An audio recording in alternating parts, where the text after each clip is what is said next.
A millionaire gets his maid pregnant, then fires her and abandons the baby at an orphanage. 21 years later, when the young woman discovers she is the illegitimate daughter of a tycoon, she is summoned to receive an inheritance. If this story caught your interest, don't forget to subscribe to our channel and tell us which city you're watching from. More stories coming soon. Maya Rivas had perfected the art of being invisible. Working as a barista at the cafe on the outskirts of the city, she had mastered the ability to serve customers without being truly seen. At 28, she had constructed a life that was modest but purposeful, dividing her time between pouring lattes and attending evening classes in journalism at the local community college. Her small apartment above a second-hand bookstore was sparsely furnished but filled with books, her true companions since childhood. "You're distracted today," observed Olivia, her co-worker, as Maya nearly overfilled a customer's cup. "Sorry, just thinking about my article deadline," Maya replied, her fingers instinctively touching the worn locket around her neck, the only possession she had from her birth. The pendant contained no photos, just a folded piece of paper with the words, "She deserves a better life than I can give," written in faded ink. Maya's life had been a patchwork of temporary homes and institutional care. The state of Massachusetts had provided her with shelter, education, and the basic necessities, but the absence of permanence had left invisible scars. Each family that had taken her in had eventually returned her, like a library book that couldn't find its proper shelf. By the time she was 15, she had stopped unpacking her belongings completely. By 18, she had aged out of the system, with nothing but a high school diploma and a determination to find her own place in the world. "The Anderson profile is coming along nicely," Maya said, referring to her latest assignment for the social justice newsletter she contributed to, a piece on homeless youth in Boston. "It's important to get it right." What Maya didn't say was that every story about forgotten individuals felt personal. Each interview was a mirror reflecting fragments of her own experience. Her journalism professor had once commented that Maya's writing didn't just report stories, it breathed life into them. Her ability to capture the raw humanity in the margins of society had begun to attract attention from local publications. The afternoon rush had just begun to subside when the bell above the cafe door chimed. Two men in tailored suits entered, looking distinctly out of place among the students and regular workers who typically frequented the cafe. Their eyes scanned the room before settling on Maya. "Ms. Rivas." The taller of the two approached the counter. Maya's heartbeat quickened. In her experience, men in suits rarely brought good news. "Yes? My name is James Whitman, and this is my colleague, Mr. Peterson. We represent Blackwell Enterprises." He extended a cream-colored envelope toward her. "Mr. Harrison Blackwell requests your presence at his estate tomorrow afternoon at 3 o'clock. The details are enclosed." The name Blackwell sent a chill through Maya's body. Even someone who avoided mainstream media would recognize the name of one of New England's wealthiest business magnates. Harrison Blackwell's face occasionally graced the covers of business magazines that customers left behind in the cafe, an aging patriarch whose technology empire had revolutionized American industry. "I think you have the wrong person," Maya said, not reaching for the envelope. Mr. Whitman's expression remained impassive. "There is no mistake, Ms. Rivas. It concerns a matter of family inheritance." "I don't have family," Maya stated flatly, the words practiced and devoid of emotion after years of repetition. Nevertheless, he placed the envelope on the counter. "Mr. Blackwell is quite insistent. A car will be sent for you tomorrow. The address and contact information are inside should you have any questions." Before Maya could protest further, they turned and left, their expensive shoes clicking against the floor. Olivia appeared at her side, eyes wide with curiosity. What was that about? Maya stared at the envelope as if it might burst into flames. Nothing. A mistake. But later that night, sitting cross-legged on her bed, Maya finally opened it. Inside was a formal letter bearing the Blackwell corporate logo, a stylized bee intertwined with a rising phoenix. "Ms. Rivas, Recent developments have brought to light matters concerning your biological parentage that require immediate attention. Harrison Blackwell, CEO and founder of Blackwell Enterprises, requests your presence to discuss these matters and your potential entitlement to the Blackwell Family Trust. Mr. Blackwell's health is rapidly declining and time is of the essence. Confidentiality is paramount until these discussions have concluded. Respectfully, James Whitman, General Counsel. Blackwell Enterprises. Enclosed was a newspaper clipping from 29 years ago, a small article about a baby girl abandoned at St. Mary's Children's Home with only a first name and a cryptic note. Maya's hands trembled as she read her own origin story in faded newsprint. She spent hours researching Harrison Blackwell online, piecing together the public narrative of his life. The technology titan had built his fortune in the early days of the internet, transforming a small startup into a multi-billion-dollar corporation. His wife, Eleanor, came from old Boston money and chaired numerous charitable foundations. They had 2 children, Ethan, the heir apparent to the Blackwell empire, and Abigail, a prominent attorney known for representing high-profile clients. What possible connection could Maya have to this dynasty? Sleep evaded her as she paced her apartment, debating whether to go. The journalist in her hungered for answers, for the story behind the story. But the survivor in her warned of potential manipulation and disappointment. By morning, curiosity had won. Maya called in sick to work and spent hours deciding what to wear, finally settling on her only interview outfit, a navy blue blazer, white blouse, and tailored pants. If she was walking into the lion's den, she would at least dress the part. At precisely 2 o'clock, a sleek black car pulled up outside her apartment building. The driver, a woman in her 50s with a kind face, introduced herself as Margaret. "It's a pleasure to meet you, Ms. Rivas," she said, opening the rear door. "The drive to Blackwell Estate takes about an hour. Please make yourself comfortable." As they left the familiar streets of Somerville behind, Maya watched the cityscape gradually give way to the wealthy suburbs of Massachusetts. The houses grew, larger, set further back from the road behind manicured landscaping and ornate gates. "Have you worked for the Blackwells long?" Maya asked, attempting to glean any information she could. Margaret's eyes met Maya's in the rearview mirror. "Nearly 20 years. I've seen a lot of changes in that family." Something in her tone suggested volumes left unspoken. "And what should I expect today?" Margaret was quiet for a moment. "The Blackwells are complicated. Best to keep your wits about you." The car eventually turned onto a private road lined with ancient oak trees. At the end stood Blackwell Estate, a sprawling colonial mansion overlooking Massachusetts Bay. The immaculate white columns and expansive windows spoke of old wealth and carefully cultivated power. As the car came to a stop at the main entrance, Maya's phone vibrated with a text message from an unknown number. "Be careful what you agree to. Not everyone welcomes your arrival. I'll find you when it's safe. A friend." Maya stared at the cryptic warning as Margaret opened her door.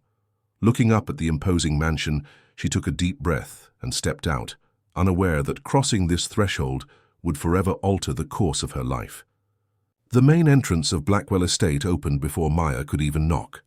A tall, slender woman in her 60s, with immaculately styled silver hair, stood in the doorway, her posture rigid and unwelcoming despite her practiced smile. "Ms. Rivas, I presume." "I'm Eleanor Blackwell." The woman's eyes assessed Maya with clinical precision. "Please come in." Maya stepped into a grand foyer, adorned with crystal chandeliers and artwork that she recognized from her art history textbooks. The opulence was overwhelming, a different universe from the state facilities and modest apartments that had framed her existence. "Thank you for coming on such short notice," Eleanor continued, leading Maya through the mansion. Her voice was cultured, each word deliberately chosen. "Harrison is having one of his better days. The doctors have made him comfortable in the East Wing solarium." As they walked, Maya felt eyes on her. Household staff pausing their duties to watch her pass, their expressions a mixture of curiosity and something unreadable. She caught her reflection in an ornate mirror and saw a stranger. Someone trying desperately to belong in a world built to exclude her. "Before you meet Harrison, I should prepare you," Eleanor said, pausing before a set of double doors. "His condition has left him. Changed. He may say things that seem confusing. The medications sometimes affect his clarity." The warning carried an undercurrent that Maya couldn't quite decipher. Was it concern for Harrison's dignity, or an attempt to discredit whatever he might reveal? Eleanor opened the doors to reveal a sunlit room overlooking the bay. Seated in a wheelchair facing the ocean was a man Maya had only seen in photographs. Harrison Blackwell, once a titan of industry, now diminished by illness. His shoulders, once broad and commanding in business portraits, now slumped beneath an expensive cashmere sweater. "Harrison, she's here," Eleanor announced, her tone shifting to one of exaggerated brightness. The man turned his wheelchair slowly. His face, though lined and pale, retained the sharp intelligence that had built an empire. His eyes widened slightly upon seeing Maya, and his hand trembled as he raised it in greeting. "You have—" "Her eyes," he said, his voice raspy but firm. "Sarah's eyes." The name landed like a stone in still water. Sarah. Maya had spent countless hours imagining her birth mother, creating a personality from the void of information, but she had never known her name. Eleanor's smile tightened. "Harrison, remember what Dr. Matthews said about getting overexcited?" She turned to Maya. "Perhaps this isn't the best—" "Leave us, Eleanor." Harrison's command was quiet but unmistakable. "Ms. Rivas and I have much to discuss." Eleanor hesitated, then nodded curtly. "Of course. I'll be just outside if you need anything." The warning in her eyes as she looked at Maya was clear before she departed, closing the doors behind her. Harrison gestured to a chair beside him. "Please sit. You've traveled far, not just today but throughout your life." Maya remained standing. "Mr. Blackwell, I'm here because your lawyers said this concerns my biological parentage. I deserve straightforward answers." A ghost of— A smile crossed Harrison's face. "Direct, good. You'll need that quality in this house." He gestured again to the chair. "I'm dying, Ms. Rivas. Brain tumor. Inoperable. The doctors give me weeks, maybe a month. I don't have time for social niceties." Something in his bluntness persuaded Maya to sit. "Were you involved in my abandonment at St. Mary's?" Harrison looked out at the ocean for a long moment. "Yes." The admission carried no defensiveness, just the weight of truth long suppressed. "I was the one who left you there that night. I wrote the note." Maya's hands gripped the arms of her chair, steadying herself against the confirmation of what she'd begun to suspect. "Why?" The simplest answer: fear, cowardice. Harrison turned back to her. "Your mother, Sarah Bennett, worked in my household. She was intelligent, principled, qualities I admired. We became involved. When she told me she was pregnant, I panicked. My company was on the verge of going public. Eleanor had just weathered another miscarriage. The scandal would have destroyed everything." "So you destroyed my mother instead," Maya said, her voice steady despite the storm inside her. "I offered her money to disappear. When she refused, I threatened her. Eventually she agreed to give you up, but the birth, it broke something in her. She became unstable. I had her committed to a private facility where she could receive care." Maya stood abruptly. "She's alive."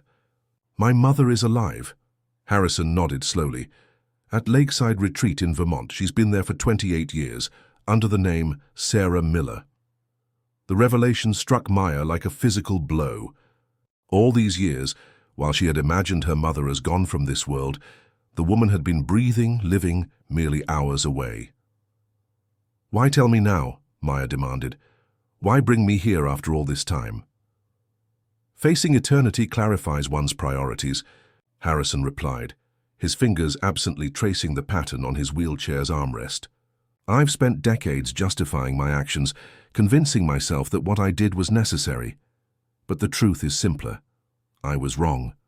Unforgivably wrong." From his sweater pocket, he withdrew an envelope similar to the one Maya had received the day before, but yellowed with age. "This contains everything you need. Trust documents, access to accounts I've established in your name, proof of your parentage, and the full details of Sarah's location and condition." Maya made no move to take it. "I don't want your money." "It's not about money," Harrison replied. "It's about truth. The envelope also contains my revised will. Upon my passing, controlling interest in Blackwell Enterprises will transfer to you, my firstborn child." The door opened before Maya could respond. A man approximately her age entered, his resemblance to Harrison unmistakable despite his youthful features. His expression darkened upon seeing the envelope. "Dad, the lawyers have arrived for the trust meeting." His eyes shifted to Maya with barely concealed hostility. "I wasn't aware we had company." "Ethan, this is Maya Rivas," Harrison said. "Maya, my son Ethan." The emphasis Harrison placed on the word son carried layers of meaning that weren't lost on either of them. Ethan's jaw tightened as he extended his hand to Maya, the gesture purely performative. "Rivas. Not a name I'm familiar with," he said, his grip unnecessarily firm. "What brings you to our home?" Before Maya could answer, another figure appeared in the doorway, a woman whose elegant appearance made Maya acutely aware of her modest clothing. Her dark hair was pulled into a sophisticated chignon, and her tailored suit spoke of both wealth and authority. "The lawyers are getting impatient, Ethan," she said before noticing Maya. She paused, her eyes narrowing slightly as they moved between Maya and Harrison. "I'm sorry, I didn't realize Father had a visitor." "Abigail, this is Maya Rivas," Harrison introduced. "Maya, my daughter Abigail." Abigail's practiced smile didn't reach her eyes as she approached. "Pleasure to meet you, Ms. Rivas. Are you from the Foundation?" "Father's been working with several charitable organizations lately." "Ms. Rivas is here on a personal matter," Harrison interjected, "one that concerns our entire family." Eleanor reappeared behind her children, her composure slightly fractured. "Harrison, perhaps this discussion should wait until after you've rested. The doctors were very specific about limiting stressful interactions." Harrison ignored his wife's concern. "Maya is Sarah Bennett's daughter," he announced, his gaze steady on his family. "My daughter." The silence that followed was absolute. Maya watched as the revelation rippled through the room, Ethan's face flushing with anger, Abigail's carefully maintained expression slipping to reveal shock, and Eleanor's eyes growing cold with centuries of aristocratic disdain. "I think you're confused, Harrison," Eleanor finally said, her voice soft but sharp. "The medication—" "I'm perfectly lucid, Eleanor, more so than I've been in decades." Harrison handed the envelope to Maya, who finally accepted it. "Everything you need to know is in there, including the DNA tests I had done months ago confirming our relationship." Ethan stepped forward, his posture threatening. "This is absurd. You can't possibly expect us to believe that this stranger is suddenly part of our family." "Not suddenly, Ethan. She always has been." Harrison turned to Maya. "There's more. You need to know, things I can't say in front of them. Find Daniel Lawrence. He's my personal attorney, separate from the corporate legal team. He knows everything." Eleanor moved to her husband's side, placing a restraining hand on his shoulder. "That's enough for today. You're overwhelming our guest." Her use of the word guest was pointed, a reminder that in her view, Maya had no rightful place in their home. "I should go," Maya said, rising from her chair, the envelope clutched tightly in her hand. "Ms. Rivas will be staying for dinner," Harrison countered, his authority momentarily reasserting itself. "There's a guest suite prepared in the West Wing. Margaret will show you there." As if summoned by her name, the driver who had brought Maya appeared in the doorway. Her expression betrayed nothing, but she nodded slightly to Maya, offering silent support. "This is inappropriate," Ethan protested. "We have the trust meeting." "The meeting can wait," Harrison declared. "Maya's arrival takes precedence."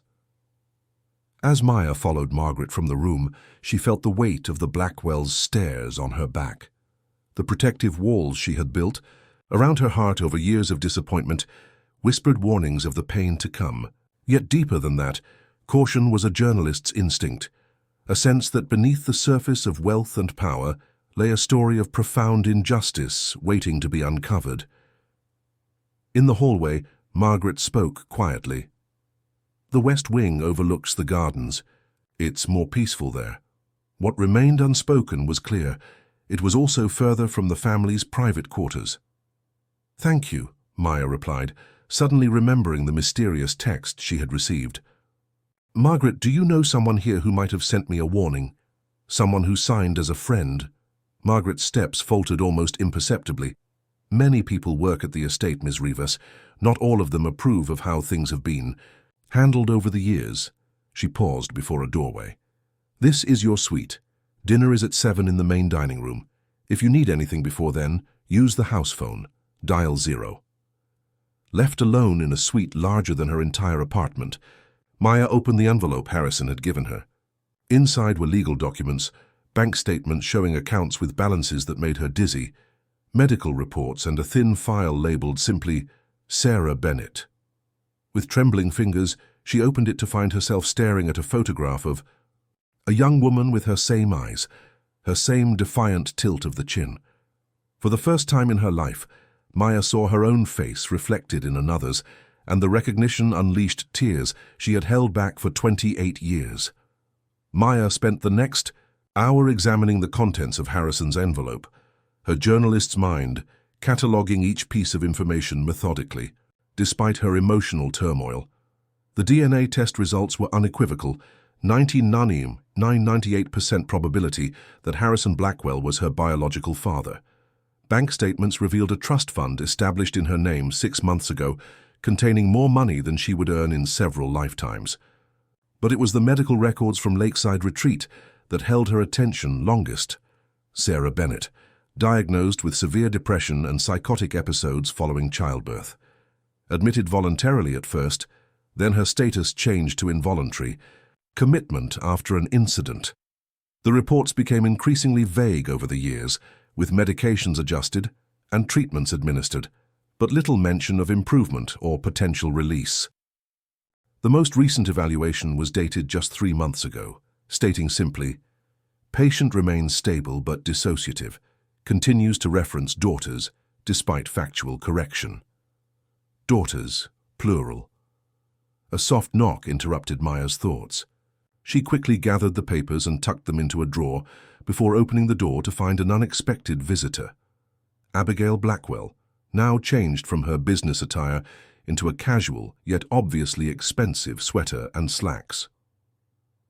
"May I come?" "In?" Abigail asked, her tone neutral but her posture tense.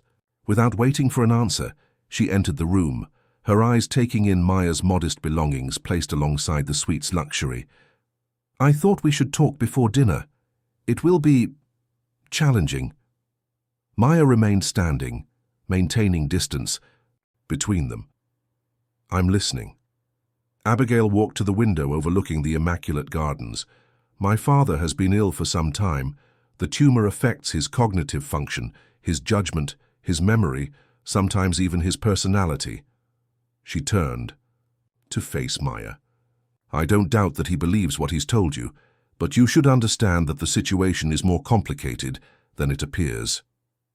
"I have DNA results that seem fairly uncomplicated," Maya countered. A flicker of annoyance crossed Abigail's face before her composure returned. "I'm not disputing your parentage. What concerns me is my father's sudden decision to alter inheritance structures that have been in place for decades, decisions made while his health is failing." "I didn't come here for money." "Then why did you come?" Abigail's question was pointed. Maya met her gaze directly. "For the truth about my mother, about why I was abandoned." Something shifted in Abigail's expression, a momentary softening. "The truth isn't always simple, Ms. Rivas, especially in families like ours." "I wouldn't know about families," Maya replied. "I never had one." Abigail looked away, seemingly discomforted by the statement. After a moment, she reached into her pocket and withdrew a business card. "My brother is less diplomatic than I am. He sees you as a threat to everything our family has built. I prefer to think we might find common ground." She handed Maya the card. "If you decide that what you truly want isn't worth the cost of pursuing it, call me. I can arrange a settlement that would provide for you quite comfortably, without the complications of becoming a Blackwell." Maya didn't take the card. "Is that what happened to my mother? She was offered a settlement. Abigail placed the card on a nearby table. Sarah Bennett made her choices, as you'll make yours. She moved toward the door but paused before leaving. Dinner is in 30 minutes. The family will be there, along with Daniel Lawrence, my father's attorney. It should be illuminating. After Abigail left, Maya retrieved her phone to search for information about Daniel Lawrence, the attorney Harrison had mentioned. She found little beyond his professional profile: Harvard Law, specializing in estate planning for high-net-worth individuals, partner at a boutique firm that handled only the most discreet clients. No social media presence, minimal public appearances. As Maya prepared for dinner, she received another text from the unknown number. Lawrence can help, but he has his own secrets. The study, East Wing, third bookshelf, behind The Great Gatsby, is a key. Use it on the locked drawer in Harrison's desk. Go tonight after dinner. Maya stared at the message, wondering again about its sender. Someone inside the mansion clearly had their own agenda in this family drama. But were they truly an ally? At precisely 7 o'clock, Margaret arrived to escort Maya to dinner. The grand dining room featured a table long enough to seat 20, though only 6 places were set. Harrison was already positioned at the head of the table, looking more frail than he had earlier. Eleanor sat at the opposite end, her posture perfect, her face an unreadable mask. Ethan and Abigail occupied one side of the table, leaving 2 place settings on the other. "Ah, Maya," Harrison greeted her with unexpected warmth. "Please sit here." He indicated the chair beside him. As Maya took her seat, a man in his early 40s entered the room. With his dark hair flecked with silver at the temples and thoughtful eyes behind wire-rimmed glasses, he carried himself with quiet confidence. His gaze met Maya's with a flash of what might have been recognition. "Daniel, good of you to join us," Harrison said. "This is Maya Rivas, my daughter. Maya, this is Daniel Lawrence, my personal attorney and trusted friend." Daniel extended his hand to Maya. "Ms. Rivas, a pleasure to meet you." His handshake was firm, his eyes searching hers intently, as if trying to communicate something beyond his words. Ethan cleared his throat. "Now that the introductions are complete, perhaps we could discuss the reason for this sudden family reunion. Father seems determined to rewrite history without regard for those who've actually been part of this family." "Ethan," Eleanor cautioned, softly though her eyes revealed approval of her son's directness. Harrison seemed unperturbed. "History isn't being rewritten, Ethan. It's being corrected." He gestured toward the staff who began serving the first course. "But dinner first. Some matters are better discussed afterward." The meal proceeded with strained conversation. Eleanor maintained a stream of innocuous topics: the upcoming charity gala, the new exhibition at the Museum of Fine Arts, the neighbors' renovation plans. Abigail occasionally supported her mother's efforts at normalcy, while Ethan remained sullen, drinking more wine than he ate food. Daniel spoke little but observed much, his attention frequently returning to Maya. "So, Ms. Rivas," Eleanor finally addressed her directly, "Harrison tells us you're studying journalism. What publications have you written for?" The question was designed to emphasize Maya's modest achievements compared to the Blackwell dynasty's accomplishments. Maya recognized the tactic, but refused to be diminished by it. "I contribute to the Urban Witness, a social justice newsletter focusing on underrepresented communities," Maya replied. "We recently won a regional award for our series on housing, a discrimination in Boston." Daniel leaned forward with genuine interest. "I read that series.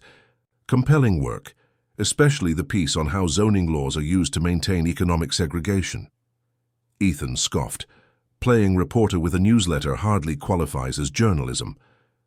"Actually," Daniel countered smoothly, "some of the most important investigative work in recent years has come from independent publications willing to pursue stories that mainstream media won't touch due to political or corporate pressure." Maya caught the faintest smile playing at the corners of Harrison's mouth as he watched the exchange. "Speaking of investigations," Ethan pivoted, his voice sharp with accusation, "how exactly did you locate our family, Miss Rivas? Was it after you learned of my father's illness? A convenient time to appear and claim relation." Before Maya could respond, Harrison's hand came down hard on the table. Enough. Maya didn't find us, Ethan. I found her. After 28 years of shameful silence. The outburst seemed to drain what little energy Harrison had left. He slumped slightly in his chair, prompting Daniel to look concerned and Eleanor to signal discreetly to a staff member. Perhaps we should adjourn to the library for coffee, Eleanor suggested, her tone making it clear this was not actually a suggestion. As the group moved to leave the dining room, Harrison gestured for Maya to remain. Once the others had departed, he spoke in a lowered voice. They'll try to convince you that I'm not in my right mind, that my decisions regarding you are the product of illness and guilt. Don't believe them. Are they wrong about the guilt? Maya asked quietly. Harrison's laugh was hollow. No, the guilt is very real, but so is my lucidity on this matter. He paused, seeming to gather strength. There's something else you should know. Something I couldn't say earlier with them present. Maya waited, sensing that whatever came next would change everything. Sarah didn't have just one child. She had twins. The revelation struck Maya like a physical blow. Twins. I have a sister. Harrison nodded slowly. You were both born at a private clinic. When Sarah's condition deteriorated after the birth, decisions had to be made quickly. I took you to St. Mary's, but the other baby, what happened to her? Maya's voice was barely above a whisper. Harrison's gaze drifted toward the door through which his family had exited. She never left the Blackwell family. The implication was clear, and yet so outlandish that Maya's mind rebelled against it. You can't mean... Abigail was told her entire life that she was Eleanor's daughter, that she was born while Eleanor was abroad recovering from her previous miscarriage. The birth certificates were altered. Records were changed or destroyed. Maya stood abruptly, the room suddenly feeling airless. That's impossible. Abigail is my sister? My twin? Fraternal twins, Harrison confirmed. You both have certain features from Sarah, the shape of your eyes, the curve of your jawline. But while you took after your mother in coloring, Abigail favors my side of the family. Now that it had been pointed out, Maya could see the resemblance, subtle differences that might go unnoticed without context. But unmistakable with this new knowledge. Does she know? No. No one knows except for me, the doctor who delivered you both, and now you. Harrison's voice grew urgent. Eleanor suspected, I think, but she chose to believe the story we created. The truth would destroy everything she's built her identity around. And Daniel Lawrence, you said he knows everything. Harrison hesitated. Daniel knows about you and Sarah, but not about Abigail. I wasn't sure I would ever reveal that part of the truth, but facing the end of one's life has a way of demanding honesty. Maya sank back into her chair, overwhelmed by implications. Why? Tell me this now. What am I supposed to do with this information? That's for you to decide. Harrison reached for her hand, a gesture so unexpected that Maya didn't pull away. But know this, whatever choice you make, you have the right to make it with all the facts, unlike Abigail, who has lived her entire life in the shadow of a lie. A soft knock at the door interrupted them. Eleanor appeared, her smile tight with disapproval. Harrison, Dr. Matthews is here for your evening check, and the rest of us are waiting in the library. As Harrison was wheeled away by a nurse who had materialized in the hallway, Eleanor lingered, her gaze calculating as it rested on Maya. Whatever he's told you, Ms. Rivas, remember that Harrison is not well. His perception of reality has become creative. Her voice was silky with warning. As for the trust documents he's shown you, our family has excellent lawyers who specialize in cases where medical incapacity invalidates recent legal changes. The threat was elegant, but unmistakable. Maya met it with the directness that had served her throughout a life of institutional challenges. Mrs. Blackwell, I've spent my entire life being told who I am and what I'm entitled to by people with more power than me. It didn't work then. It won't work now. Eleanor's composure slipped for just a moment, revealing a flash of genuine emotion, not anger, as Maya expected, but fear. Then the mask descended once more. The library is this way, Ms. Rivas. We shouldn't keep the others waiting. As Maya followed Eleanor through the mansion's opulent corridors, the weight of Harrison's revelation pressed upon her.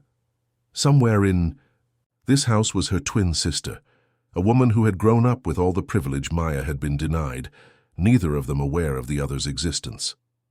And somewhere in Vermont was their mother, institutionalized for nearly 3 decades, still speaking of daughters in the plural, despite everyone telling her she was wrong. Maya silently vowed that whatever else happened, she would find Sarah Bennett and learn the whole truth, not just for herself, but for the sister who didn't yet know she was living a lie. The library of Blackwell Estate was a temple to knowledge and power, walls lined with leather-bound volumes, a massive fireplace, dominating one end, and tall windows overlooking the now darkened gardens. Maya entered to find Ethan pouring himself another drink, Abigail examining a document with Daniel, and both of them falling silent at her arrival. "Please join us," Daniel said, gesturing to an empty armchair. Maya took the seat, acutely aware of how Abigail, her sister, her twin, watched her with guarded curiosity. The knowledge of their shared blood hummed beneath Maya's skin, a secret only she and Harrison currently possessed. "Mr. Lawrence," Maya began, "Harrison said you're aware of my situation." Daniel nodded. "I've been handling the legal aspects of your recognition and inheritance for the past 6 months. Harrison was quite determined to set things right." Ethan scoffed from his position by the drinks cabinet. "Set things right? By undermining the entire family structure? By handing control of Blackwell Enterprises to a complete stranger?" "I haven't accepted anything," Maya pointed out. "Yet," Ethan countered, raising his glass mockingly. "But we all know how this plays out. The long-lost daughter, raised in poverty, suddenly discovers her birthright and claims her fortune. It's a cliché." Abigail shot her brother a warning look before addressing Maya. "What my brother means to say inelegantly is that this situation affects more than just you and Harrison. Blackwell Enterprises employs thousands of people. Our family foundations support dozens of charitable initiatives. The stability of all that is now in question." Daniel adjusted his glasses. "Perhaps we should discuss the specifics of Harrison's amendments to the family trust. That might clarify his intentions." He opened a portfolio and withdrew several documents. "The revised trust stipulates that upon Harrison's passing, Maya will receive a 1/3 share of Blackwell Holdings, the parent company that controls all Blackwell assets. Ethan and Abigail will each retain their 1/3 shares. Additionally, Maya will inherit Harrison's voting shares, effectively giving her controlling interest in major company decisions." Ethan's face flushed with anger. "This is absurd. She knows nothing about our business, our legacy." "That can be addressed," Daniel continued calmly. "Harrison has established a 2-year transition period during which Maya would work with the current board and executive team to learn the company's operations. During this time, a governance committee consisting of Maya, Abigail, and 3 independent directors would make any critical decisions requiring shareholder approval." Maya leaned forward. "And my mother? What provisions has Harrison made for Sarah Bennett?" A heavy silence fell over the room. Ethan and Abigail exchanged glances, and Daniel hesitated before responding. "Sarah Bennett's care at Lakeside Retreat has been funded through a separate trust for decades. Harrison has also established a substantial support fund for her should she ever be deemed well enough for release. And who makes that determination? Who decides if she's well enough?" Maya pressed. "Currently, the medical staff at Lakeside, in consultation with trustees appointed by Harrison, which until now has been Eleanor," Daniel admitted. Maya stood, unable to contain her frustration. "So the woman who replaced my mother and benefited from her removal has control over whether she ever leaves that institution. How is that not a conflict of interest?" "Ms. Rivas," Abigail interjected, her voice cool but not unkind, "you're operating on limited information. Sarah Bennett's condition is complex." "Then explain it to me," Maya challenged. "Explain why a young woman was institutionalized for nearly 3 decades with apparently no one advocating for her release or improvement." The library door opened, and Eleanor entered with Dr. Matthews, Harrison's physician. "Harrison is resting now," Dr. Matthews announced. "The excitement of the day has been taxing. I've administered a mild sedative." Convenient timing, Maya murmured. Just loudly enough to be heard. Eleanor's eyes narrowed. Dr. Matthews, would you be so kind as to share your professional assessment of Harrison's cognitive state with Ms. Rivas? She seems to have some misconceptions about his capacity for sound decision-making. The doctor cleared his throat uncomfortably. Mr. Blackwell's condition has caused episodes of confusion, particularly in recent months. He sometimes conflates past and present, and occasionally incorporates elements of fantasy into his recollections. Yet he recognized me immediately, Maya pointed out, and the DNA test confirms our relationship. No one is disputing your parentage, Eleanor stated dismissively. What we question is Harrison's decision to upend established succession plans while in his current state. Daniel stepped forward. I can attest that Harrison was fully lucid when he executed these documents. I wouldn't have proceeded otherwise. Eleanor turned her glacial gaze to the attorney. Your loyalty to Harrison is commendable, Daniel, but your judgment may be compromised by personal factors. The subtle accusation hung in the air. Maya noticed a flash of something like guilt cross Daniel's face before his professional mask returned. I believe we should continue this discussion tomorrow, Abigail suggested, a strategic diplomat navigating troubled waters. It's been an overwhelming day for everyone, particularly Maya. Maya recognized the dismissal but refused to be sidelined. Before we adjourn, I want to be clear about something. I came here for answers, not money. But now that I know my mother is alive and has been kept away for almost 3 decades, my priorities have changed. I will see her tomorrow, and no one in this room is going to stop me. Eleanor's composure slipped for a moment. That would be inadvisable. Sarah's doctors have strict protocols about visitors. I'm her daughter, Maya stated firmly. And I suspect the real protocol you're worried about is what she might tell me. With that, Maya turned and left the library, feeling the weight of their stares but refusing to bend under it. In the hallway, she nearly collided with Margaret, who appeared to have been waiting for her. You made quite an impression, Margaret observed quietly, falling into step beside Maya as they walked toward the guest wing. Were you listening? In this house, someone is always listening, Margaret replied. It's how some of us have survived. Maya stopped walking. You're the one who's been sending me messages, aren't you? Why? Margaret glanced around before responding in a near whisper. I worked here when Sarah was employed as a housekeeper. We were friends. What happened to her was wrong. She hesitated, then added, The key is where the message said. Use it tonight after midnight. The family wing will be quiet then. Before Maya could ask more questions, the sound of approaching footsteps forced them to separate. Daniel Lawrence appeared around the corner, his face registering surprise at seeing them together. Ms. Rivas, I was hoping to speak with you privately, he said. Margaret nodded respectfully to them both and continued down the hall, her secret once again hidden behind the mask of servitude. Daniel waited until they were alone before speaking. There are aspects of this situation that weren't appropriate to discuss in the library. Would you mind walking with me? They moved through the mansion's corridors, Daniel leading them to a small sitting room that appeared less formal than the other, spaces Maya had seen. This was Harrison's mother's favorite room, Daniel explained, closing the door behind them. It's one of the few places without security cameras. Maya raised an eyebrow. The house is under surveillance. Eleanor's addition after a break-in attempt years ago, Daniel replied, though I suspect it serves her need for control as much as any security purpose. He gestured for Maya to sit, then took a chair opposite her.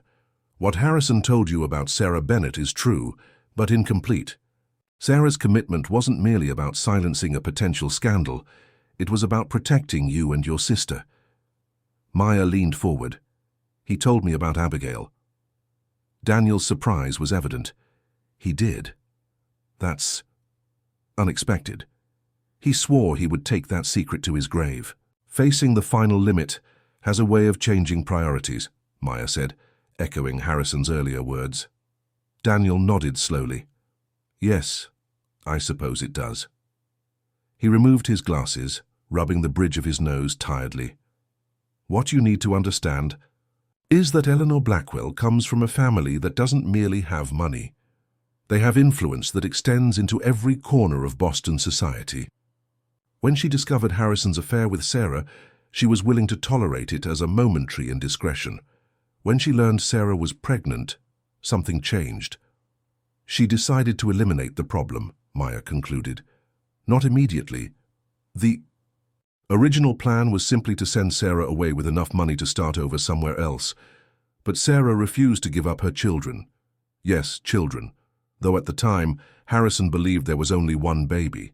Sarah threatened to go public. So, Eleanor had her committed instead. Daniel shook his head. It wasn't that simple. After giving birth, Sarah did experience severe postpartum depression. There was a legitimate medical concern, but what began as a short-term stay for treatment became permanent when Eleanor discovered the truth about the twins. How did that happen? Surely the doctors would have known Sarah had given birth to twins. The delivery was handled by a private doctor at a remote facility. Only he and the nurse who assisted him knew about both babies. Harrison was told there was one child, you. The second baby was taken directly to the Blackwell summer house, where Eleanor was supposedly recovering from her miscarriage. And the nurse, the doctor, no one ever spoke up. Daniel's expression darkened. The nurse disappeared shortly after the birth. The doctor became chief of surgery at Boston Memorial, thanks to a generous donation from the Blackwell Foundation. Maya felt sick at the calculated cruelty of it all. And Sarah, did she know what happened to her babies? She knew something was wrong. She insisted she had given birth to twins, but everyone told her she was delusional, a symptom of her mental illness. Eventually, the line between reality and what she was told became blurred. And Harrison, when did he learn the truth? Only 5 years ago, when the doctor, facing a terminal diagnosis himself, confessed everything. By then, Abigail was an established adult, believing completely in her identity as Eleanor and Harrison's daughter. Harrison chose to find you. First, to right at least part of the wrong that had been done. Maya stood and paced the small room, processing this new information. Why are you telling me all this? You're the family's attorney. I'm Harrison's attorney, Daniel corrected. And I've carried this burden of knowledge for 5 years, watching him struggle with how to address a wrong that seemed impossible to right without causing new damage. He hesitated, then added, I also have my own reasons for wanting the truth to come out. Eleanor mentioned personal factors affecting your judgment. What did she mean? Daniel's laugh was hollow. Eleanor knows how to weaponize the past. Years ago, Abigail and I were engaged to be married. The relationship ended when Eleanor discovered certain indiscretions on my part. You cheated on Abigail, Maya asked bluntly. No. I became too curious about inconsistencies in her medical records while handling some insurance matters. Eleanor made sure our relationship ended, then kept me close through Harrison, both using my legal skills and ensuring I remained silent about my suspicions. The pieces were falling into place. So tomorrow when I go to see Sarah, you'll face opposition, Daniel finished for her. Eleanor will use every connection she has to prevent that meeting. The administration at Lakeside answers to her, not Harrison. Then I'll need leverage, Maya decided, her journalist's instinct for finding pressure points activating. The key behind the book in Harrison's study, what will it open? Daniel's eyes widened slightly. How do you know about that? Does it matter what's in the locked drawer? After a moment's hesitation, Daniel replied, Harrison's personal journals. He's kept them for decades, handwritten records of everything, including his suspicions about Sarah's treatment and Abigail's true parentage, things he could never prove but documented meticulously. Maya made her decision. I need to get those journals tonight, and I'll need you to arrange transportation to Lakeside tomorrow, not through the family's usual channels. What you're suggesting is risky, Daniel warned. Eleanor has built her entire identity around being Abigail's mother. She won't surrender that narrative easily. Neither will I surrender mine, Maya countered.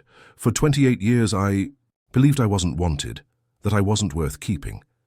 Now I learn my mother has been locked away, speaking of daughters plural all this time, while being told she was delusional. Her voice hardened with determination. I won't let that continue. One more day. Daniel studied her for a long moment before nodding. I'll help you. But you should know that once this starts, there's no controlling where it ends. Lives will be irreversibly changed, including Abigail's. Are you prepared for that? Maya. Thought of the woman who might have grown up alongside her, who shared her blood but not her struggles. Truth isn't always kind, but living a lie isn't living at all. Abigail deserves to know who she really is, even if that knowledge comes with pain. Then I'll arrange for a car to take you to Lakeside tomorrow, Daniel agreed. As for tonight, he checked his watch. The family wing should be quiet around midnight. The security system has a brief reset period at 12:15 a.m., a legacy feature that Eleanor doesn't know about. That's your window to access Harrison's study undetected. They prepared to leave the sitting room. Daniel added one final warning. Be careful with Margaret. Her loyalty to Sarah is genuine, but she has her own agenda in this family drama. Don't we all? Maya replied. Back in her guest suite, Maya tried to rest but found herself too wired with anticipation and anxiety.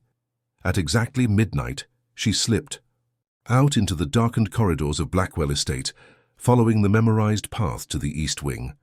The mansion was silent, save for the occasional creak of old wood and distant hum of the heating system. Harrison's study was unlocked, as Margaret had promised it would be. Maya moved quickly to the third bookshelf, her phone's flashlight guiding her to a worn copy of The Great Gatsby. Behind it, as promised, was a small key taped to the back of the shelf. The desk's locked drawer yielded easily to the key, revealing a stack of leather-bound journals, dozens of them, dated across decades. Maya couldn't possibly read them all, but she needed enough evidence to understand the full truth, and, if necessary, to use as leverage against Eleanor's inevitable resistance. She selected several volumes from critical periods, the years around. Her birth, the time when Harrison discovered the truth about the twins, and the most recent entries. As she was closing the drawer, a loose photograph slipped from one of the journals, a faded Polaroid showing a young woman with Maya's eyes, holding two newborn infants, her expression both exhausted and radiant with love. On the back, written in faded ink, Sarah with Maya and Abigail, May 15, 1996. Tangible proof of the truth, captured in a moment of time before the lies began. Maya carefully replaced the journals, keeping only those she had selected, and the photograph, which she tucked securely in her pocket. As she turned to leave, the study door opened to reveal Abigail standing in the threshold, a robe cinched tightly around her waist, and shock evident on her face. "What are you doing in here?" Abigail demanded, though her voice remained hushed. Maya froze, the journals clutched against her chest. "I could ask you the same question." Abigail entered the study, closing the door quietly behind her. "I saw a light under the door while passing to the kitchen. Now answer my question. What are you doing in my father's private study in the middle of the night?" The word father hung between them, laden with meanings neither fully understood. Maya made a split-second decision. "Looking for the truth," she said, and slowly extended the photograph toward Abigail. "Starting with this." Abigail took the Polaroid, her expression shifting from suspicion to confusion as she studied it. "What is this supposed to be, some kind of forgery?" "It's a picture of our mother," Maya said softly, "holding us both the day we were born." Abigail's hand trembled slightly. "This is absurd. I'm Eleanor's daughter." "Are you sure? Have you never questioned why there are no pictures of Eleanor pregnant with you? Why your birth certificate was issued in Switzerland? Why you have certain features, like the shape of your eyes, that match neither Harrison nor Eleanor?" "Stop it," Abigail whispered, but her gaze remained fixed on the photograph, on the unmistakable resemblance between the young woman in the image and the woman standing before her. "We're twins, Abigail. Fraternal twins, born to Sarah Bennett. Eleanor took you and raised you as her own, while I was sent away and Sarah was institutionalized for insisting she had two daughters, not one." Abigail's legal training asserted itself through her shock. "You can't prove any of this." Maya held Up the journals. Harrison documented everything. And tomorrow I'm going to meet our mother, our real mother at Lakeside Retreat. You can come with me or you can continue living the lie Eleanor created. Your choice. For a moment, Abigail seemed to waver between rage and curiosity. Then, unexpectedly, a tear slipped down her cheek. I always knew something wasn't right, she confessed, her voice barely audible. There were conversations that stopped when I entered rooms, medical records that disappeared when I asked about my birth, Eleanor's coldness that I could never understand. She looked up at Maya, really seeing her for the first time. We have the same hands. I noticed it at dinner. The sisters stood in silence, the weight of shared blood and separated lives hanging between them. If this is true, Abigail finally said, then everything I thought I knew about myself is a lie. Not everything, Maya countered. You're still the person you've become. Your accomplishments, your character, those are real, but yes, your origin story is different than you were told. Abigail's legal mind was already racing ahead. The inheritance implications alone are staggering. If I'm not Eleanor's biological daughter, is that really your first concern? Maya asked, unable to hide her disappointment. Abigail shook, her head looking suddenly lost. No, I'm just processing, trying to find solid ground in familiar territory. She drew a deep breath. What do you want from all this? I want to meet our mother. I want her to receive proper care and be released if she's able. I want the truth acknowledged, not hidden away in locked drawers and private institutions. And Blackwell Enterprises, Harrison's amended will. Maya shrugged. That was his choice, not my demand. I never came here for money or power. Abigail studied her claimed sister closely, as if seeing her fully for the first time. Tomorrow, we'll go to Lakeside together. I need to see her for myself to hear what she has to say. Eleanor won't allow it. Eleanor doesn't control me, Abigail stated with newfound defiance. Not anymore. As they stood there in Harrison's study, surrounded by the accumulated secrets of decades, something shifted between them. Not yet trust, perhaps, but a recognition of shared purpose. Whatever came next, they would face it not as adversaries, but as what they truly were. Sisters, separated by circumstance, but united by blood and a common search for truth. The next morning came with a sense of inevitable confrontation. Maya found Daniel waiting for her in the entrance hall, car keys in hand. To her surprise, Abigail descended the grand staircase a moment later, dressed for the day and carrying a briefcase. I'm coming with you, she announced, her tone allowing no argument. Eleanor appeared from the dining room, her face tightening at the tableau before her. Abigail, where are you going at this hour? To Lakeside Retreat, Abigail replied calmly, with Maya and Daniel. Eleanor's composure slipped entirely. Absolutely not, I forbid it. This woman has clearly manipulated you with some absurd story. This woman is my sister, Abigail interrupted, her voice steady. My twin sister, and we're going to see our mother. Eleanor blanched. You can't possibly believe I've seen the proof, Abigail continued.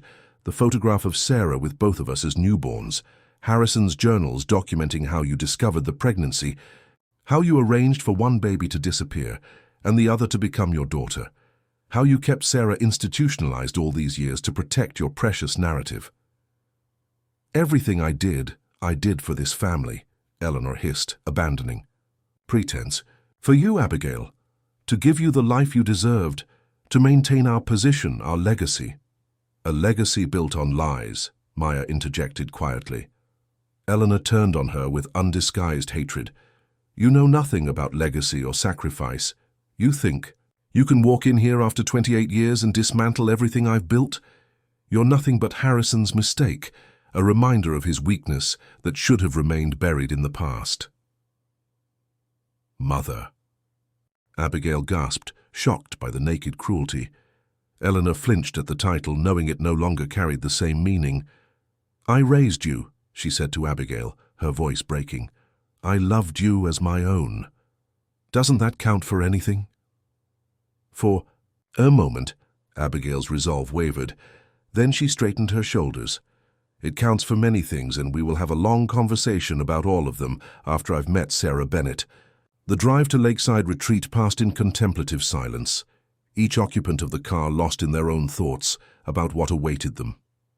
The facility itself was beautiful on the surface, a colonial mansion converted into a private institution, surrounded by manicured grounds and overlooking a picturesque lake. But Maya couldn't help seeing it as a gilded cage. The administrator initially balked at their request to see Sarah Bennett, citing visitor restrictions and patient privacy. It was Abigail who stepped forward, her legal authority radiating from every pore. "I represent the Blackwell family interests in this matter," she stated coldly. "Harrison Blackwell has explicitly authorized this visit. If you require confirmation, I suggest you call him directly, though disturbing him in his current health condition would be unfortunate. Alternatively, we can contact the state licensing board to discuss the facility's compliance with patient rights regulations." The threat was elegant, but unmistakable. Within minutes, they were being led down a sunlit corridor to a small garden room where patients could receive visitors. Sarah Bennett sat by a window, her hands folded in her lap, her gaze distant. At 53, she retained the beauty visible in the Polaroid, though decades of medication and institutionalization had left their mark. Her dark hair was streaked with gray, and her once vibrant eyes seemed dulled by years of enforced docility. Maya approached slowly, her heart pounding. "Hey, Sarah, my name is Maya Rivas." Sarah turned, her expression polite but uncomprehending. "Hello. Are you new? I don't remember seeing you before." "I'm not staff," Maya explained gently. I was born on May 15th, 1996, at a private clinic near Boston. You named me Maya." A flicker of something, recognition, pain, hope, crossed Sarah's face before disappearing behind the mask of learned compliance. "The doctors say I'm confused. About that time, they say I had delusions." "You weren't delusional," Maya said firmly, pulling out the Polaroid and placing it in Sarah's hands. "You had twins. Me and Abigail." Sarah stared at the photograph, her fingers tracing the edges with reverent care. "They took this away," she whispered. "Said it wasn't real, that I'd created it somehow." She looked up, her gaze sharpening as it moved between Maya and Abigail. "My girls, my daughters." Something broke free in Sarah then, a dam of enforced silence finally crumbling.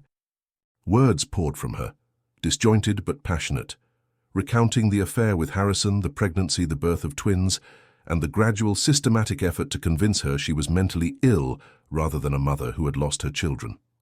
"I knew," she kept saying. "I always knew there were two of you. They said I was sick for believing it, but I knew." As Sarah spoke, Maya noticed Abigail silently weeping. Tears for the mother she had never known, for the sister she had never grown up with, and perhaps for the identity she was now being forced to reconstruct. When Sarah's story finally wound, Maya took her hand. "We're going to get you out of here. We're going to make this right." Sarah's smile was sad but wise. "Some things can never be made completely right, Maya. Too much time has passed.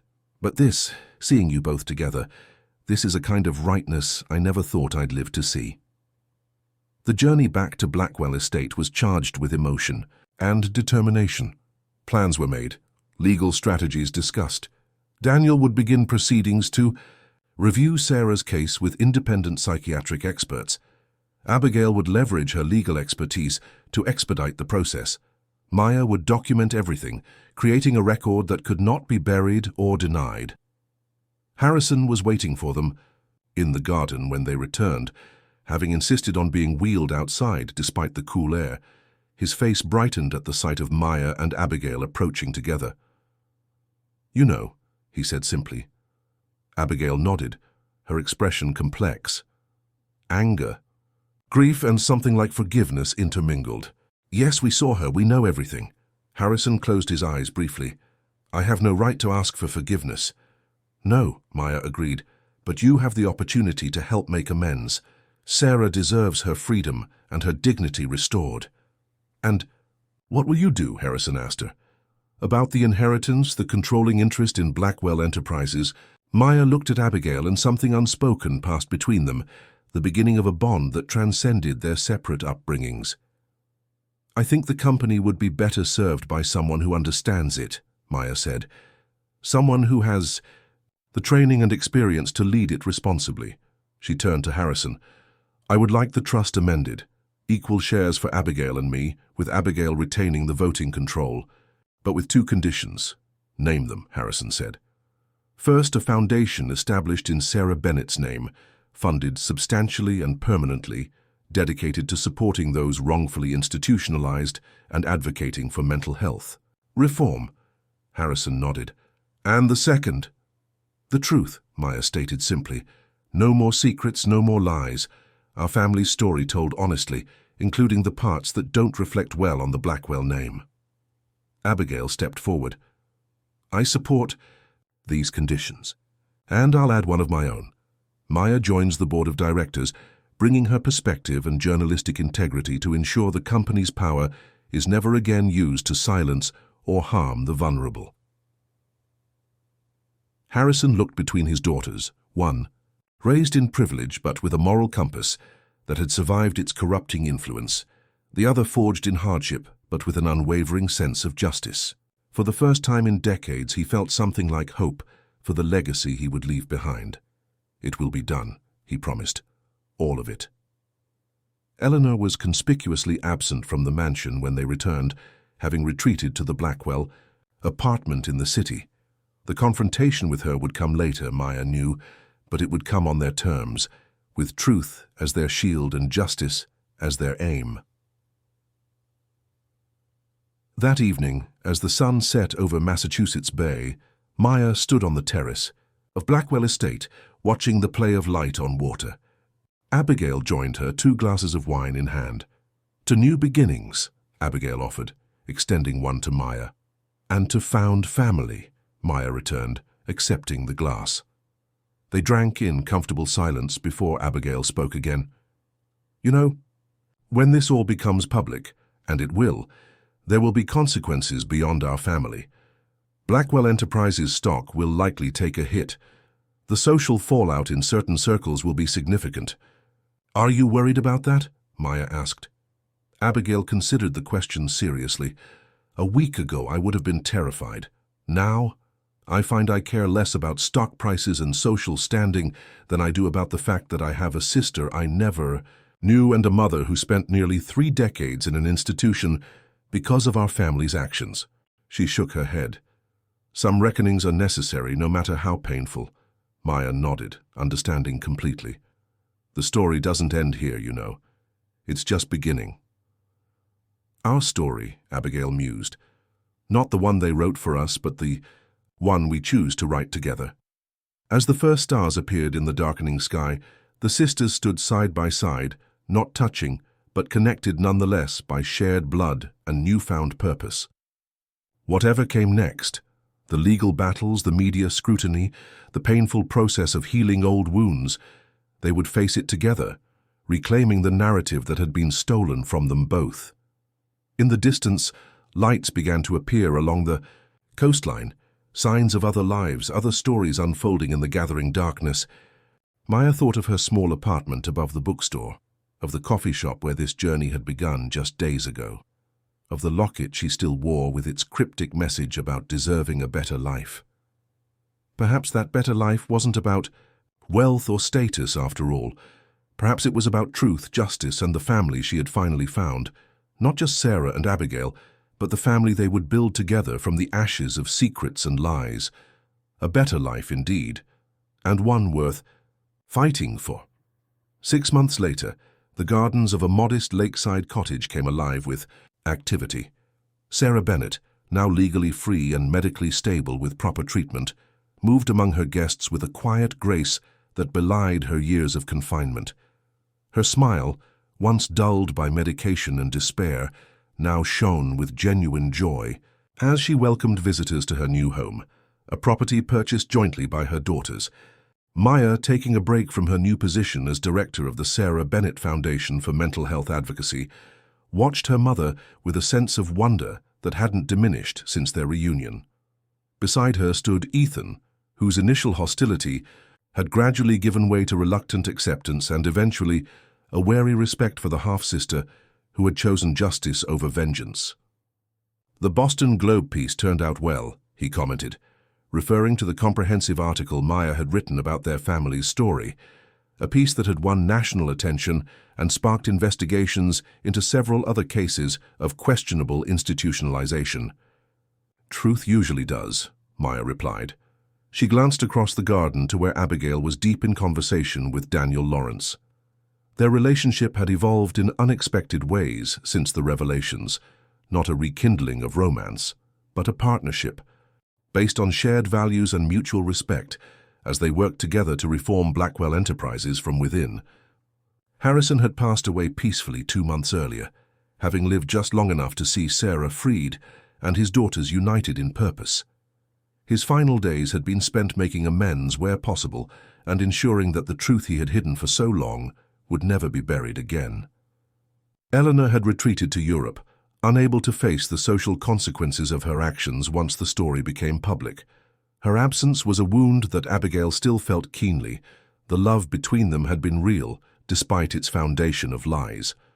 Healing would take time, both women acknowledged, and whether reconciliation was possible remained an open question. As twilight descended on the gathering, Sarah called for everyone's attention. Surrounded by her daughters, she raised a glass. "To truth, however painful," she toasted, "to justice, however delayed, and to family, not the one we're born into or given, but the one we choose to build together." The assembled guests, friends new and old, allies in their ongoing advocacy, work, and the small but growing circle of trust that surrounded the Bennett Blackwell sisters, raised their glasses in response. Maya caught Abigail's eye across the circle and saw in her sister's face a reflection of her own feelings: gratitude for what they had found, determination regarding the work still ahead, and hope for the future they were writing together, one truth at a time. Dear listeners, we hope Maya and Abigail's journey of truth and reconciliation has moved you as deeply as it has moved us. Their story reminds us that family bonds can transcend even the most carefully constructed lies, and that it's never too late to reclaim your narrative.